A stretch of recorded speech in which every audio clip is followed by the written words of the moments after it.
নমস্কার বন্ধুরা, village kitchen চ্যানেলে আপনাদের জানাচ্ছি অনেক অনেক স্বাগত। তো চলে এসেছি আজ আবারও আরেকটা নতুন রেসিপি নিয়ে। তো বন্ধুরা, আজ আমি বানাবো মসুর ডাল দিয়ে কুমড়ো পাতার বড়া। তো বন্ধুরা, ভিডিওটি স্কিপ না করে পুরোপুরি দেখবেন, আশা করছি আপনাদের ভালো লাগবে। দেখলেনই তো, বাড়ির গাছ থেকে কিছু কুমড়ো পাতা তুলে নিলাম আর খুব ভালো করে কিন্তু ধুয়েও নিলাম। 100 গ্রামের মতো মসুর ডাল 2 ঘন্টা আগে ভিজিয়ে রেখেছিলাম। তো ভেজা হয়ে গেছে। তো এবার খুব ভালো করে ধুয়ে নিচ্ছি। তো কষলে কষলে যে নোংরা জলটা থাকে সেটা কিন্তু পুরোপুরি ফেলে দিতে হবে আর একদম ঝরঝরে করে নিতে হবে, যাতে বাটাটা একদম আঠো আঠো হয়। তো দেখতেই পাচ্ছেন ভিজে কিন্তু ডালটা একদম ফুলে গিয়েছে। তো এবার শিলবাটা নিয়েছি, তো শিলবাটাতে একটু আঠো আঠো করে বেটে নেব।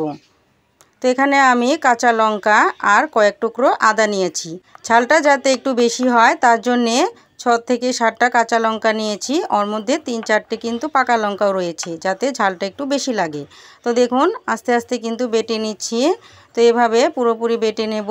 তো আপনারা যদি চান মিক্সচার গ্রাইন্ডারেও কিন্তু পেস্ট করে নিতে পারেন। তো দেখতেই পাচ্ছেন খুব সুন্দর করে কিন্তু আঠো আঠো করে বেটে নিয়েছি। তো এবার একটা বাটিতে তুলে নিচ্ছি।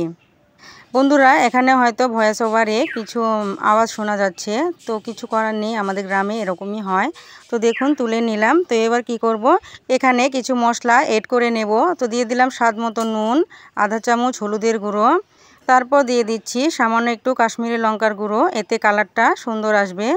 একটা মাঝারি সাইজের পেঁয়াজ কুচি করে রেখেছিলাম, সেটাও দিয়ে দিলাম। আমি এখানে আর কোনো কিছু অ্যাড করলাম না। তো আপনারা যদি চান এখানে কিন্তু চাট মশলাও ব্যবহার করতে পারেন, খুবই টেস্টি লাগবে।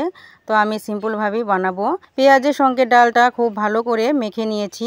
এবার দেখুন একটা কুমড়ো পাতা নিয়েছি, আর এই পাতাতেই কিন্তু এই মিশ্রণটা খুব ভালোভাবে লাগিয়ে নিতে হবে। তো সম্পূর্ণ পাতাতেই কিন্তু আমি দিয়ে দিচ্ছি, দেখতে পাচ্ছেনই।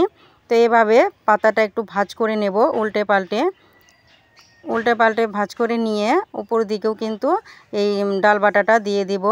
সম্পূর্ণভাবে কিন্তু দিয়ে দিতে হবে। আমি এখানে একটাই করে দেখাচ্ছি। তো এইভাবেই কিন্তু সবটাই করে নেব। তো বন্ধুরা, আমার চ্যানেলে যারা নতুন এসেছেন তাদেরকে অনুরোধ রইল, চ্যানেলটি প্লিজ সাবস্ক্রাইব করে নিন। আর যারা ফেসবুক পেজ থেকে দেখছেন পেজটিকেও কিন্তু ফলো করে দিবেন।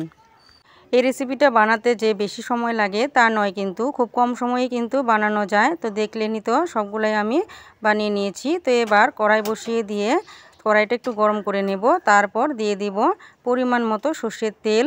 এখানে আমি সর্ষের তেলই ব্যবহার করছি। তো আপনারা যদি চান সাদা তেলও ব্যবহার করতে পারেন। তো দেখুন তেলটা একটু ছড়িয়ে নিলাম, যাতে বড়া ভাজতে সুবিধা হয়। তেলের হিটটা কিন্তু লো টু মিডিয়াম রাখতে হবে। হাই ফ্লেমে ভাজতে গেলে কিন্তু বড়াটা উপর থেকে পুড়ে যাবে। তো দেখুন খুব ভালোভাবে ভেজে নিচ্ছি উল্টে পাল্টে। মোটামুটি 6 থেকে 7 মিনিটে কিন্তু ভাজা হয়ে যায়।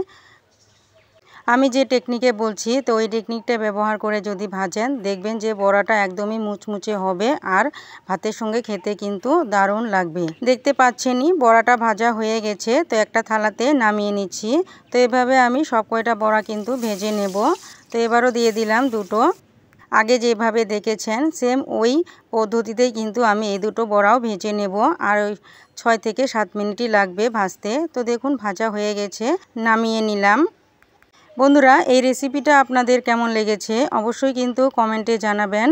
আর হ্যাঁ, বন্ধুদের সঙ্গে শেয়ার করতে কখনো ভুলবেন না কিন্তু। তো ফিরে আসছে আরেকটা নতুন রেসিপি নিয়ে। আজকের মতো তাহলে রাখি। আপনারা সবাই ভালো থাকুন। টাটা।